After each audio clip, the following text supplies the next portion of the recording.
What is up, YouTube? Today we're watching ThunderTalk Gaming versus EDG in Wild Rift Esports. They're playing on patch 4.4b, and I'm very excited about this game. ThunderTalk Gaming is my personal favorite team. I'm a huge fan of their mid laner, Z, and they're actually undefeated so far. And when I say undefeated, I'm not only saying that they haven't lost any series, they haven't lost a single game. They're currently 12-0 in games, and 6-0 in series overall, right? They're absolutely dominating the Chinese team. They're the only team that's completely undefeated, and they're playing versus EDG.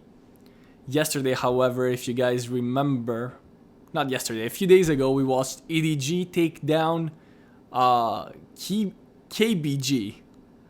Key Best Gaming, who have been the best team in China for a long time. So if anyone can take them down, it's probably EDG, the new Kingslayers, right? So let's take a look at the matchups. We have Camille versus Jax in the top lane. This is a very common top lane matchup. In the mid lane, we actually see Orianna, which I'm a big fan of, to counter the Vladimir, who has been a great pick for a while now, even after the nerfs a few patches ago. We'll see Aatrox versus Jason in the jungle, of course, S tier junglers, A and S tier junglers, if you saw my tier list yesterday.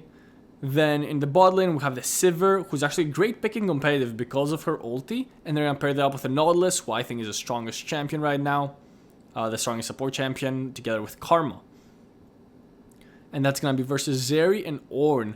A lot of Chinese teams play that Ornn support, and a big part of that is to deny it from the enemy top laner. You know, you pick Camille, and then you take Ornn, and the enemy team cannot counter the Camille with Ornn to kind of,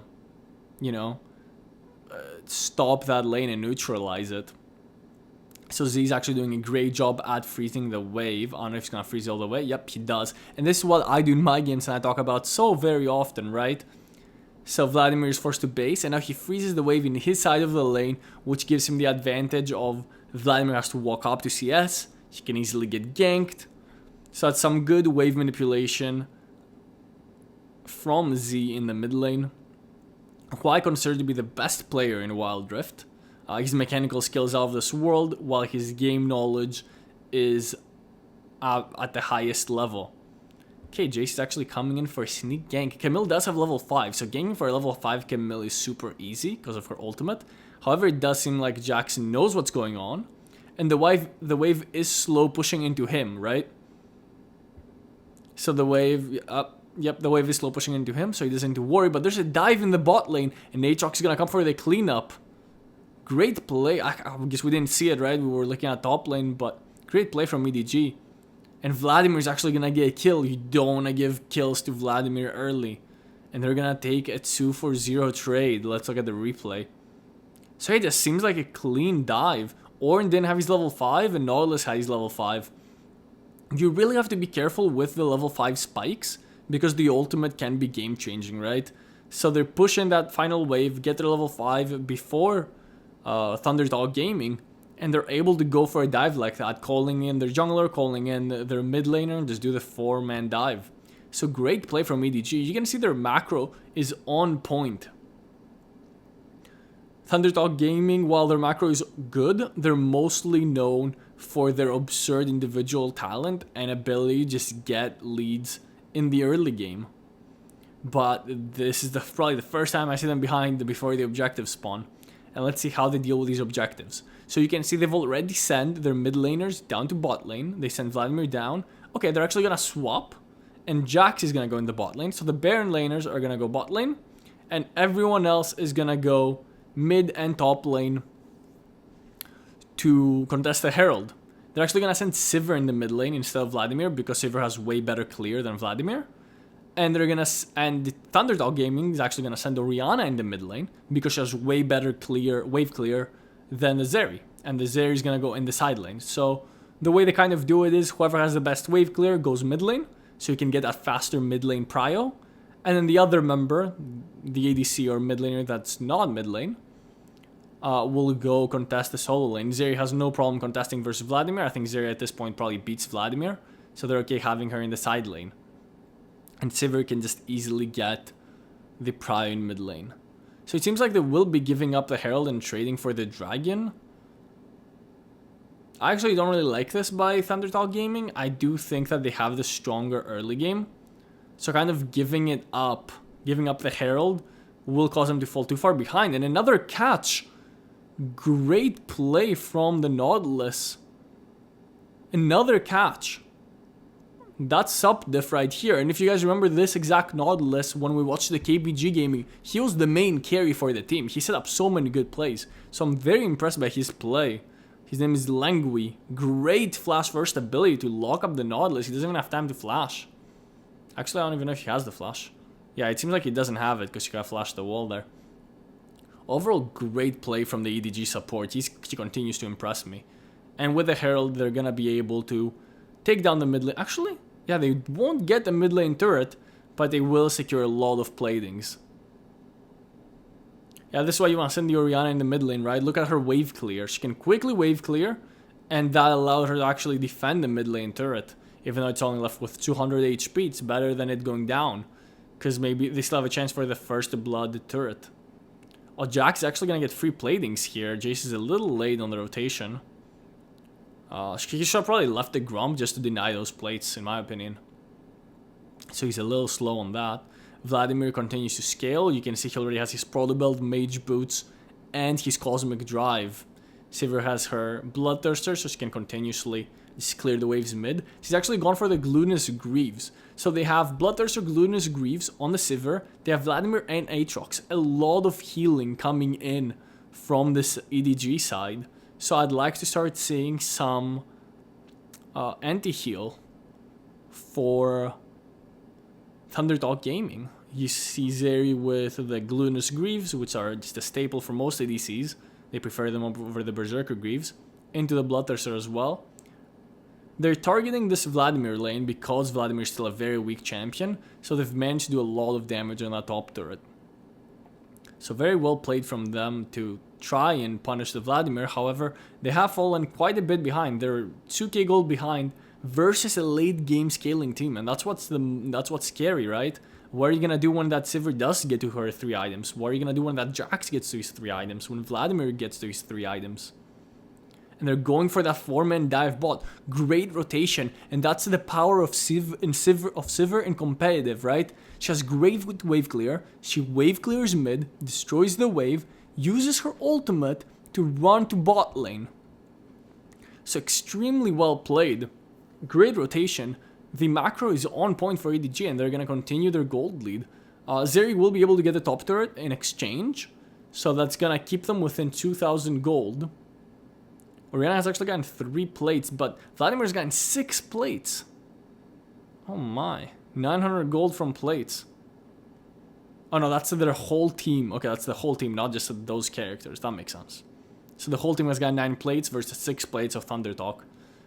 Now that the plates have gone down, we can get those stats. So you can see the Luden Zek on the Orianna. This is my recommended build. I think that you should skip Seraphs and just go Ludens and then Crown. Which is what I'm assuming that Z is doing here. He could still go for the Seraphs. He actually has Electrocute too. To be honest, versus this team, I'm a bigger fan of the Phase Rush. So you can kite out those Nautilus and Aatrox and Jax engages. However, he just wants to go for the damage to carry his team, and I respect that. There's still no Gravious Wounds on the side of ThunderTalk Gaming. And I'm usually not a big fan of Morellonomicon or Executioners. I think those items just stole your power spikes. However, in this situation with all this healing, it's very questionable that they haven't gotten any Gravious Wounds. If I was Orianna, I would definitely be going for the Oblivion Orb. I would even feel comfortable finishing my whole Morellonomicon this game. Since it's a quite cheap item. Okay, and now you see the Gravious Wounds coming out from the Camille. She has her Executioner's Calling. Jax also has Executioner's Calling to counter that Camille healing with her Divine Sunderer. And now the dragon is going to spawn. Of course, the good thing about ThunderTalk Gaming is that they've secured 1 dragon, so Soul is no longer an option. Okay, and the fight is erupting. Good engage from the Nautilus. You can see that ThunderTalk Gaming is quite split up. Great damage from Vladimir, but he's caught out without his pull. And it looks like no one's gonna go down. This was a great engage by ADG, but ThunderTalk Gaming were able to handle it beautifully. Insane damage from the Vladimir already, and that's the problem. You might not have to worry about soul this game because you already have a dragon. So even if the next 2 dragons go to EDG, it's not a big deal. But you're not gonna be outscaling them, and you're gonna be losing those elder fights later on. I think they're hoping that their poke from the Jace and from the Orianna and from the Zeri second abilities will be enough to contest later into the game, since the main advantage that ThunderTalk have is their range, right? All of the champions on EDG side are extremely low range. Aatrox really low range, Sivir the lowest range ADC, other than Nyla, I guess, or maybe Samira and Lucian. I think she's tied with Lucian on attack range. And Vladimir, a very short range mage, right? Jax melee, Nautilus melee.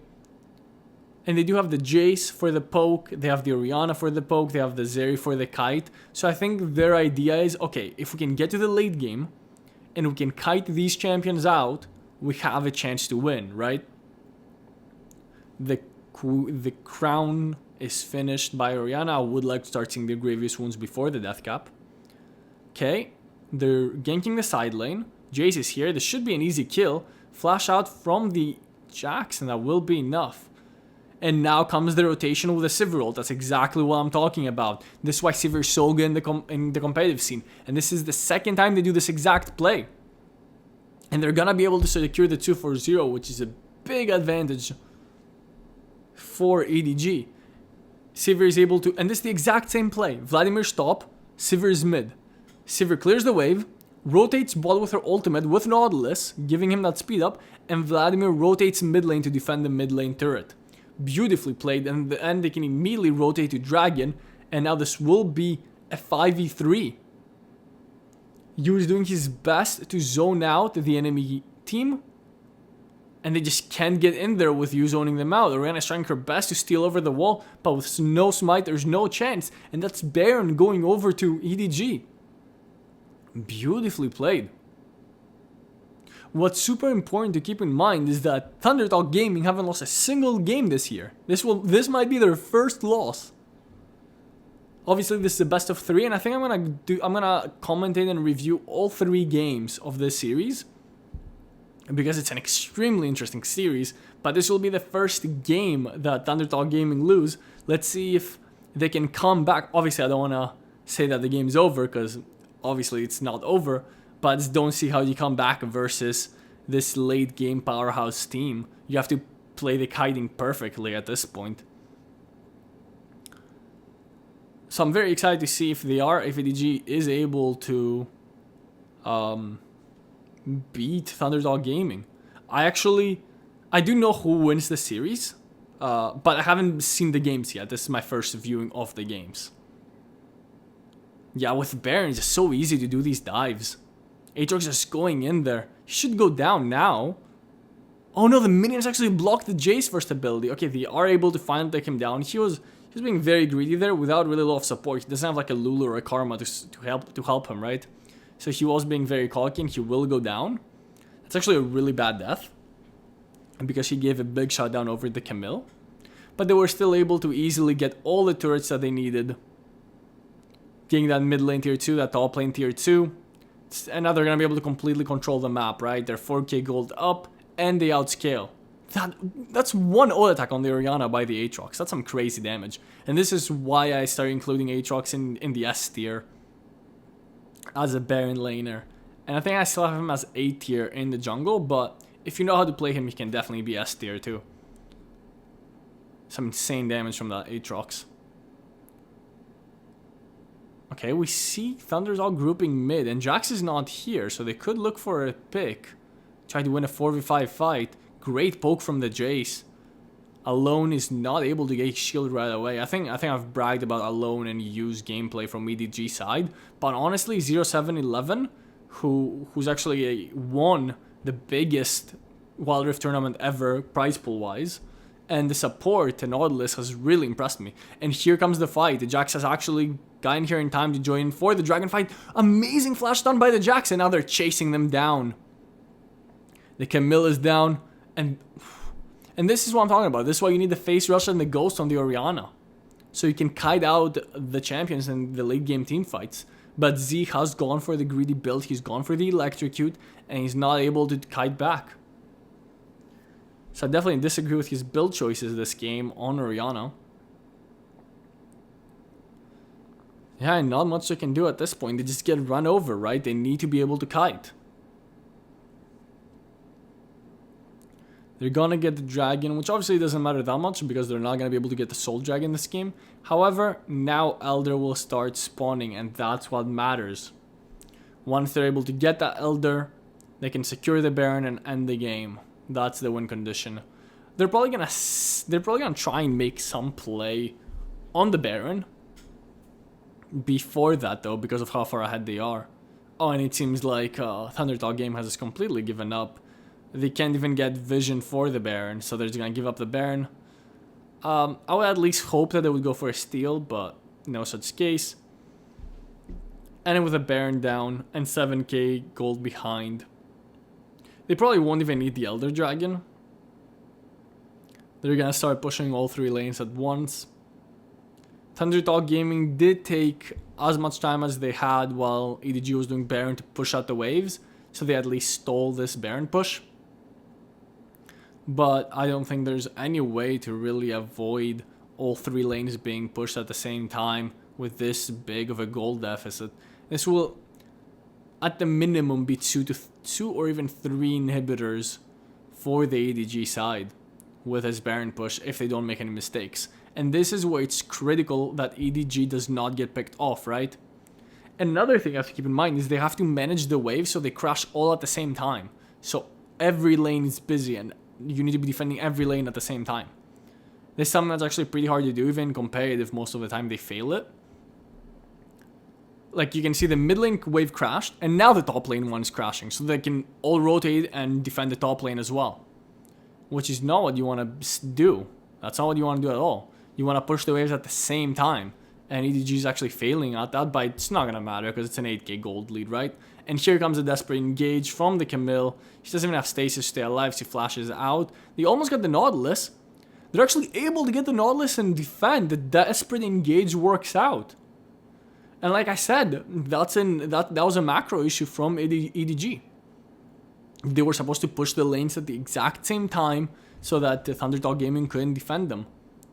But since they were able to kill the top lane wave and then rotate mid, they had a timer to go for that desperate engage, and now they could go for Elder Dragon. Is this the comeback? They're still 8,000 gold behind, so they're very far behind on items, but it is a 4v5. There's no engage from EDG side, right? There's no Nautilus. Aatrox is just gonna run in there and try and steal it. And it actually goes to Jace. ThunderTalk Gaming have gotten the Elder Dragon. They're all extremely low HP. Oh, he willed out the Ignite. They're all very low HP. But Jax is just gonna chase them down late game. Jax is an absolute monster. And that's 3 kills. And even with the Elder Dragon, there's just nothing that they can do. Again, maybe if Z went for that different Orianna build, they'd be able to kite back here. But he didn't. And he's gonna get punished for it. So even with the Elder Dragon, the gold lead is just too big. And we're gonna see ThunderTalk Gaming on their first defeat of the season. Absolutely incredible gameplay from EDG. Their early and mid game macro was on point to be able to get those picks and utilize that Sivir ult. So thank you so much for watching. I will be uploading the second game soon, so watch out for that. Leave a like if you enjoyed the esports videos, comment down below, and subscribe for more Wild Rift content.